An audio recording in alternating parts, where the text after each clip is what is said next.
Ladies and gentlemen, boys and girls, welcome to this week's episode of Before the Freakout. My name is Charlie. I am your host as always. This is your episode of Raw Recap. Run the thing. Are you ready? We are Before the Freakout. Wrestling for the fans, by the fans. The number one podcast for the latest on Raw, SmackDown, all pay-per-views. My name's Charlie. I've been a wrestling fan since I was the age of 15. And over the last 5 years, I've gone on the most insane journey.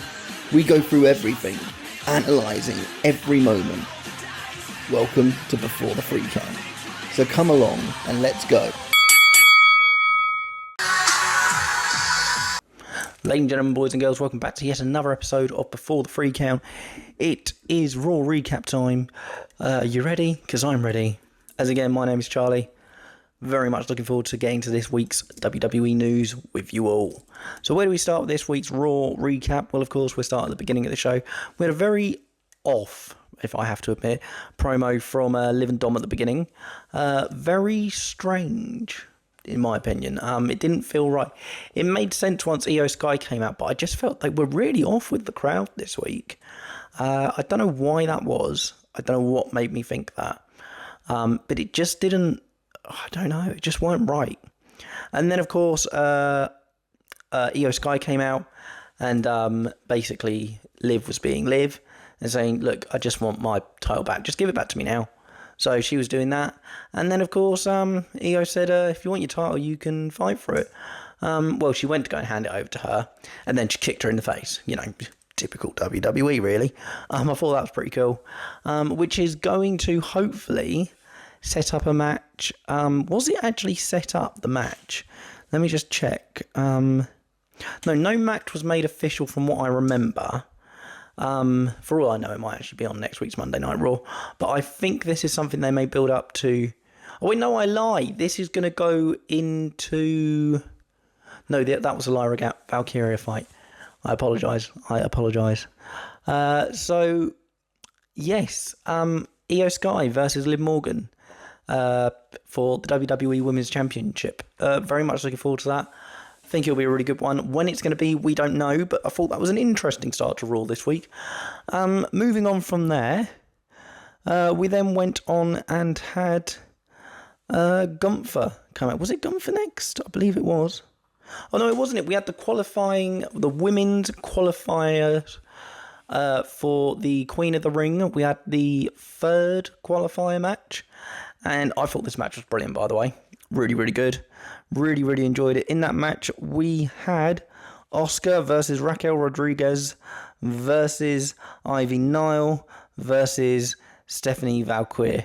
I thought it was really good. It was a brilliant match. Really, really enjoyed it. Really good to see Ivy Nile again. I thought Raquel Rodriguez worked really, really well in this. I've got to say... really good to see Asuka back. I was so happy when she came out. It was so good to see her back. It's been nearly a year and a half since we've last seen her. 16 months. But because the last injury she got, I believe it was a injury to her knee. Yes, it was. So I really enjoyed that. Really good match. One thing I did want to add on here was I thought Roxanne... sorry, not Roxanne. One thing I want to add here is I was really impressed by Raquel Rodriguez, and the reason why I was impressed with her is it's been a long time since we've seen her in just a solo match, not in a tag team match. I know it's a fatal four-way, but you get me, she's not working with anyone, she's working by herself. It's her own match, if you see what I mean. It was really good to see them, because I remember when she came along about 3 years ago now, and I remember her first 4, 5, maybe even 6 months were just phenomenal with what she was doing. And I'm not saying she shouldn't be in the Judgment Day at all, but I think that she does actually work better as a solo competitor. Not to say I haven't enjoyed her in the tag team with Liv Morgan. I don't know. I just feel that she works better as a solo competitor. And it was really nice to see that and get her to show that off again in the Fatal 4-Way match.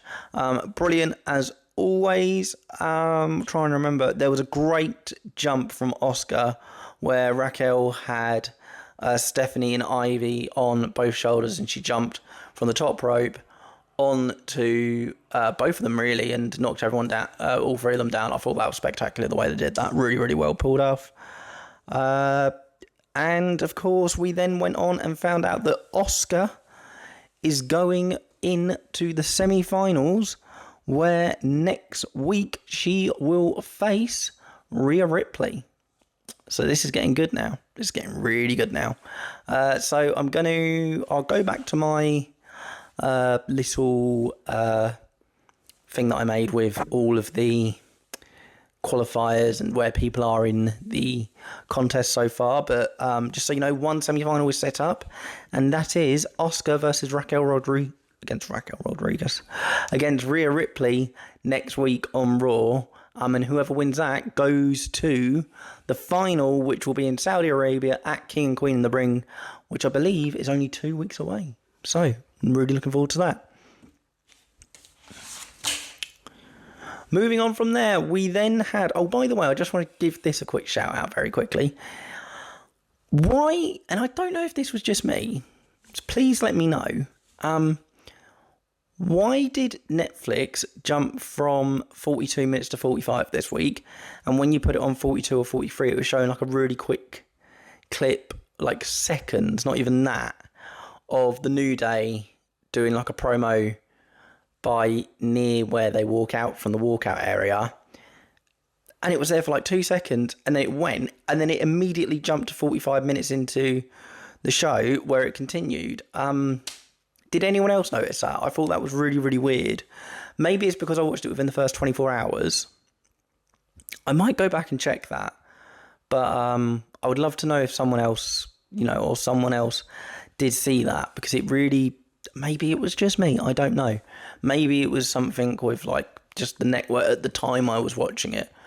But yeah, when I was watching it, it was jumping from 42 to 45 minutes. And if you went to 42 or 43 or 44 minutes, it was just showing this really quick clip of the New Day standing by the walkout area doing... you didn't even hear them say anything. You just heard them get a cheer or a boo from the crowd. And that was it. Really weird. Really, really, really weird. Anyway, moving on from there, one of my top stories this week. I don't know how I feel about this yet. So we had Gunther come out after him winning the World Heavyweight Championship again off Jey Uso after he lost it at WrestleMania this year. And I can't remember who he was challenging. Oh, it was Seth Rollins. That was it. He said, you know what? You keep on teasing with this Money in the Bank. If you want to have a fight with me, you might as well come down now. Seth Rollins didn't come down. But the person I said was going to be appearing this week on Raw with a fight, well, basically it's happened. Everyone knew it was going to happen. It's happened. Goldberg has returned.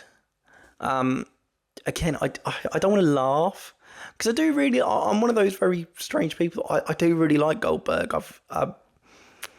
He's a really cool guy. He's brilliant. He's really good at promos. He's not the best wrestler in the world. He can't do matches over 5 minutes. He is very good at, the ground and pound. You're next. This is why it became his thing. He'd just destroy someone within 2-3 minutes in a match, and then that was it. And he'd just carry on going. You're next. You're next. You're next. And it worked for such a long time back in the 80s or the 90s. And it was really so cool. I got to meet the guy about 3 years ago now. And he's honestly such a down-to-earth guy. Really, really lovely. I'll put the photo in here, so you can see that. That's me and Goldberg going like that. Yeah, really, really nice guy. And I remember when I'm bringing this story up for a reason. So when I met him, one of the things that he was asked was, "Are you done now?" And this was in 2022. And someone said to him, "Are you done now? Is that it? You're gone." And he said, "First of all, no one tells me when I'm done." I thought, okay, fair enough. And he said, "There's one guy I want to have a fight with, which would be my dream final match." Before you even think it, Gunther was not the person he said, ironically. And he said, "Who was the one person I didn't fight with in WCW?" Now, there's a little thing for you to think about. I'll give you a few seconds to think. So who was the one person that Goldberg did not have a match with at all at any point during his stint during the WCW days. Some of you might have got it. I'd be very impressed if you did. Bearing in mind this was said 3 years ago. 4 years ago. Yep, 3 years ago. He actually said it was Sting. Which I find really ironic that we're sitting here now talking about Goldberg's return and his last match, because Sting literally had his last match around about a year ago. And I did think for a while, honestly did think for a while, that Goldberg might have jumped ship and gone to AEW. I really did. In my head, I still think he has, but I know he hasn't. I know he didn't. Yeah, I kind of wish we got that match. It's never going to happen now, sadly. But no, he's going to have... Well, he didn't... This is the thing. This is another thing. He didn't say this is his last match. At no point are they using the words, this is his last match. This is his... No one's saying that apart from people like me and people in the wrestling community and other press people saying for supposedly his last match. So here's what I think's going to happen. I think he's going to win on Saturday Night Live. A Saturday Night Main Event. I do that every bloody time on Saturday Night Main Event. I think he's going to win. I really do. And I think they're going to drag it through to SummerSlam. And that SummerSlam will be his last match. Because it's a 2-night SummerSlam. He's only going to come back for the money. And I originally thought this was going to be a match that took place in Saudi Arabia. It's not. It's been confirmed that this is a Saturday Night Main Event match. Okay, still pretty cool, but that is not how he's going to retire. He is not going to retire on a Saturday Night Main Event. No way. If he does, I will be shocked. Okay, absolutely shocked.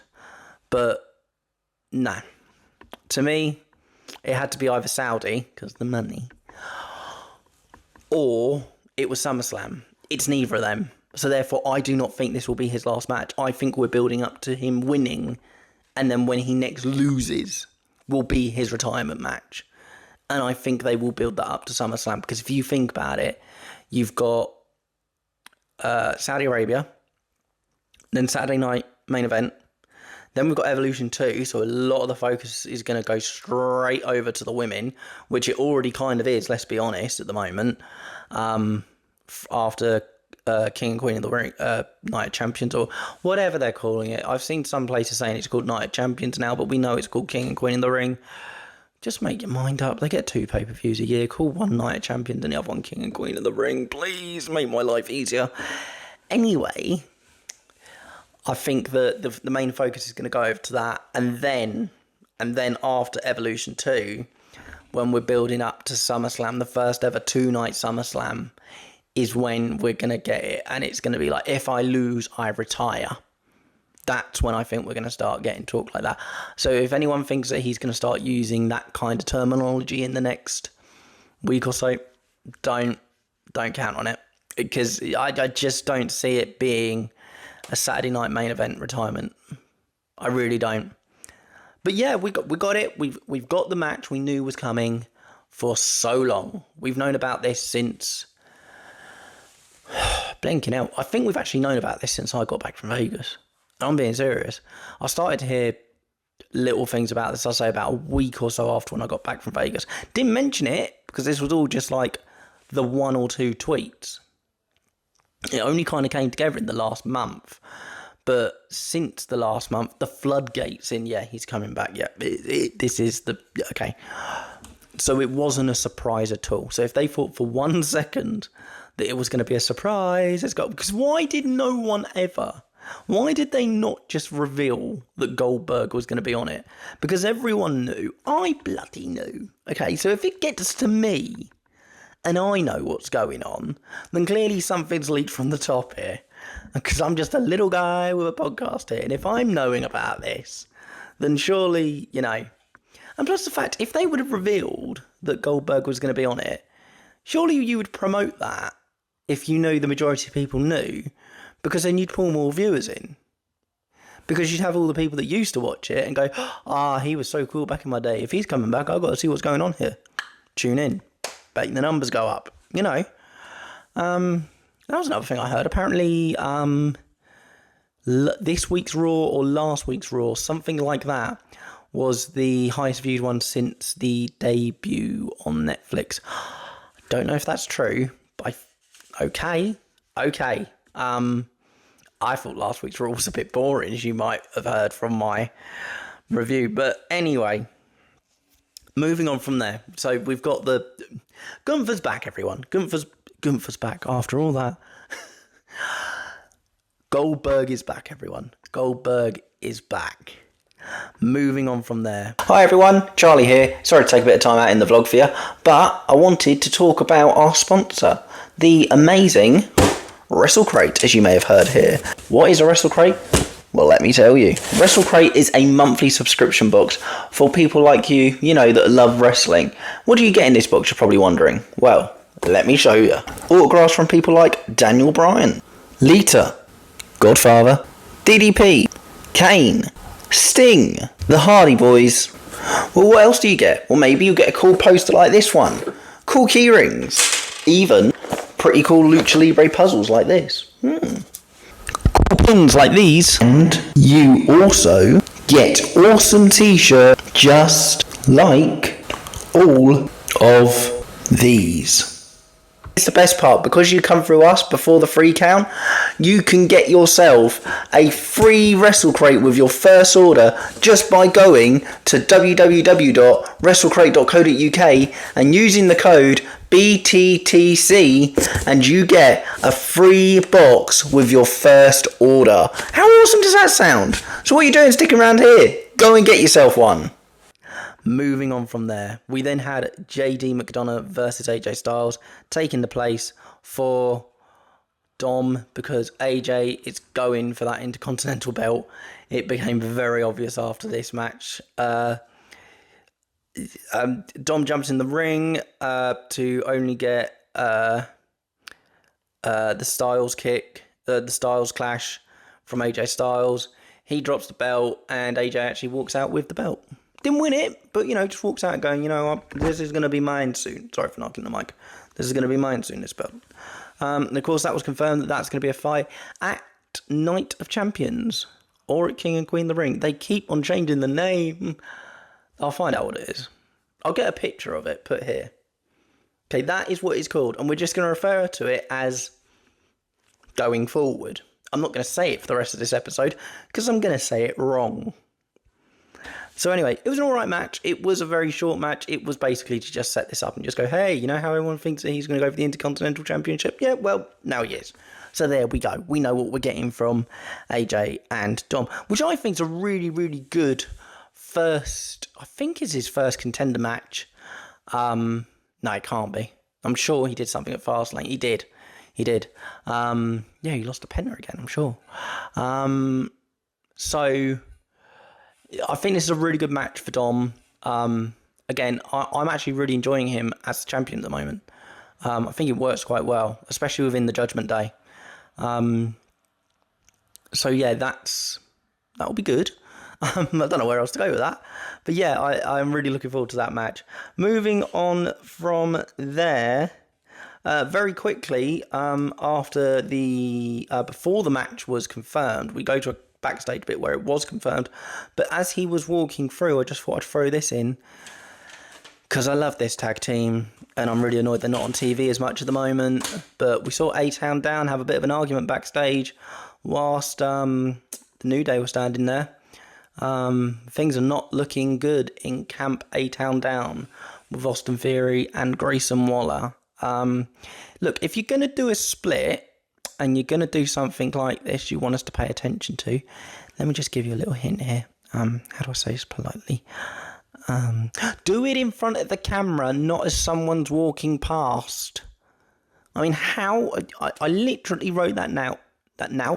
I literally wrote that note.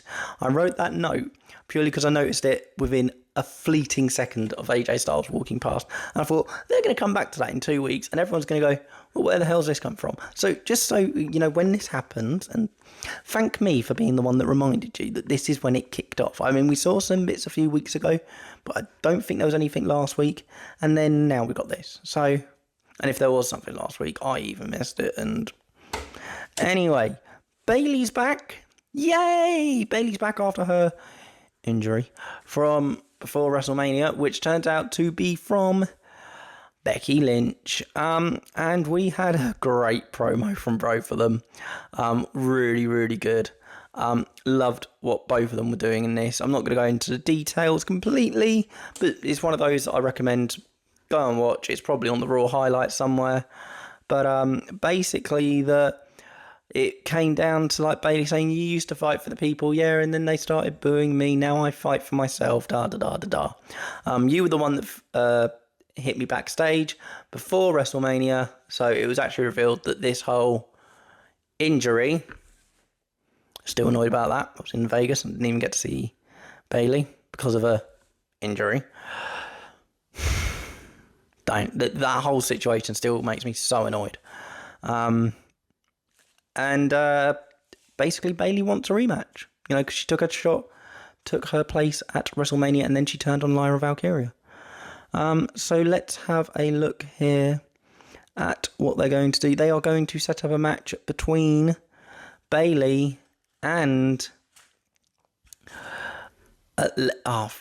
so they have officially set up the match for Bayley versus Becky Lynch for the Women's Intercontinental Championship. I thought that was quite weird. Now I think about it, they set up 2 Intercontinental Championship matches within a space of like 10 minutes this week.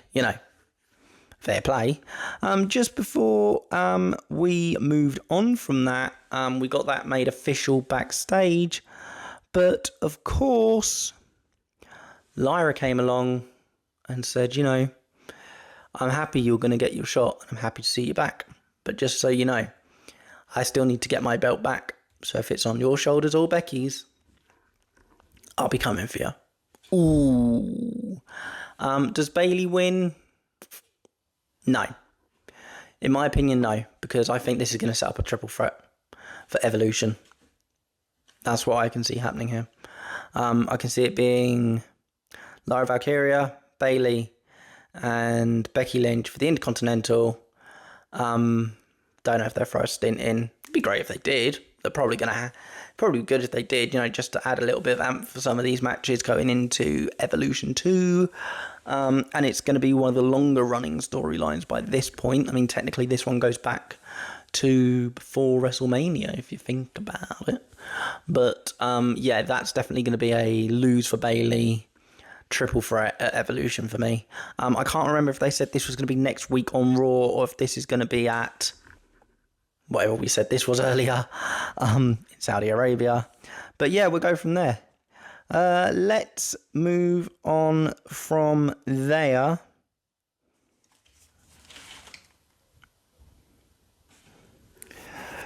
Very quick thing. This was actually quite upsetting to see on live TV, but we had a real injury this week, a live injury that, if you reverse it, you can see it, and it's not a pretty sight. It was a complete accident, but, some people were saying, how did this accident even happen? It was quite a simple move they were trying to pull off. Basically, Liv breaks her shoulder live on air this week. It was in what was supposed to be a match with... Who was it with? I can't remember exactly who the match was with, but it was... if you reverse it, you can clearly see her shoulder. It doesn't, gruesomely come out, but, if you zoom in, you can see this part of the shoulder basically go... And, she's going to be out for quite a few weeks. I really hope that she recovers. This is the thing, shoulder injuries are so hard to recover from. So it depends on how serious it is. It was a very, very quick pop, so hopefully they might be able to have just put it back in place. I don't know if there's been any other details released for this. So yes, by the looks of it, the match against Asuka is going to be put off for a while. Again, I didn't really know when it was going to be. It's definitely not going to be in Saudi Arabia now. I'm hoping this could get pushed forward to maybe take place on Evolution 2. It would make sense. it's a match that people want to see. It would be... Sorry, it wasn't Oscar, it was Io Sky. My apologies. It's a match that people wanted to see. I was really much looking forward to it. And it would make sense for them to have it at Evolution 2. It's two women that are probably two of the biggest in the industry at the moment. Would really, really like to see that match happen at some point.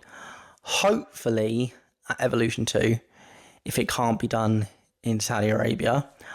I really hope they don't put it on Saturday Night Main Event. Because I don't not like Saturday Night Main Event. I think I'm coming across as someone that doesn't enjoy it. I do. I think it's really good. But I don't think it should have major matches on it. Because it's not a proper pay-per-view. That's my thing with it. If it was a proper pay-per-view, I could get behind it. But it's not. Like, you know. Anyway, moving on from there. Hopefully Liv will recover quickly and we will get that match at Evolution 2. Moving on.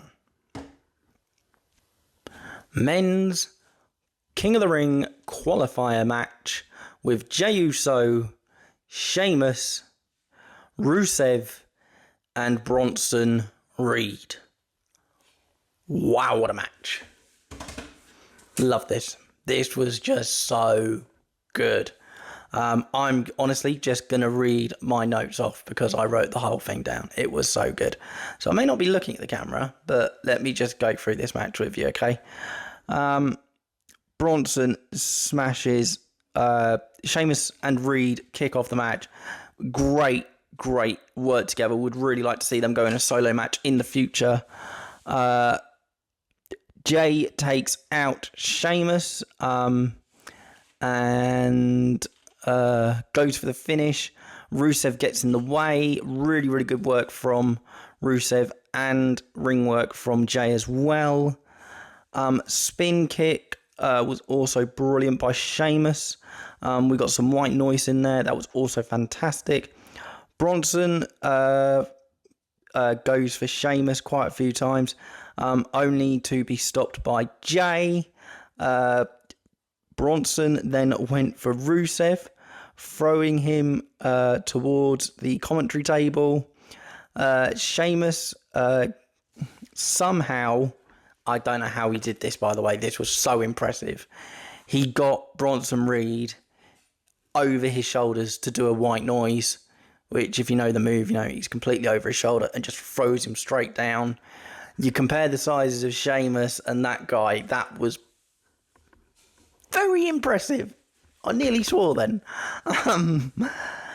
Yeah, that was impressive. Rusev goes for Jey. That was also fantastic. This was stopped by Sheamus just in time. And then Tsunami then given from Bronson Reed straight to Sheamus.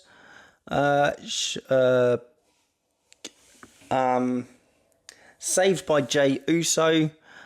He then goes to the top rope only for Bronson Reed to stop him and Bron Breakker to pull him out of the ring. So of course those guys got involved then.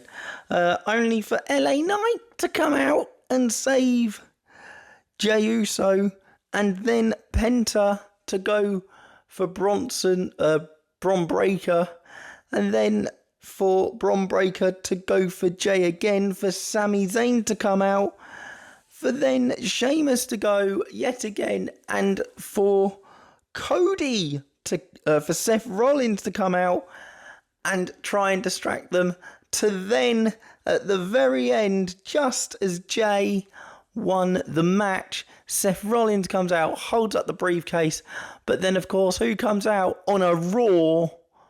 Cody Rhodes. And of course, if you put the two together yet, this is why they made him come out, because it pointed out the obvious. Your second semi-final for the men's King of the Ring this year is none other than main event Jey Uso against his best friend, Cody Rhodes. Oh, that is going to be so good. It's going to be so interesting as well. So I'm actually going to put a question to you guys. Who do you see winning the the semi-final match and going on to the final of King of the Ring? Do you think it's going to be Jay or do you think it's going to be Cody? I think it's going to be Cody. Purely because he's the more popular person. He needs a bit of a push. Well, not a push. He doesn't need to be put over. But he needs a good run. He needs a good run of quite a few matches to get over what happened at WrestleMania for him to be a legitimate contender for a World Heavyweight title again. And this is his best way to get there. Why he didn't enter Money in the Bank, I don't know. You know, that would have made a lot of sense. Anyway, but that's my question this week. Who do you think's going to win? Is it going to be Jay or is it going to be Cody going to that final in Saudi Arabia? I want to know. Who do you think will be in the final of King of the Ring? Let me know down below. And of course, as you know, we'll be back at the weekend with our spotlight on SmackDown, where we will know every single person going into these semi-finals of King and Queen of the Ring, which will be in Saudi Arabia. Thank you so much for watching. I hope you've enjoyed. Remember to come back next week and later this week to hear the spotlight on SmackDown and to hear next week's Raw recap. I've been Charlie. This has been Before the Free Count. See you next time.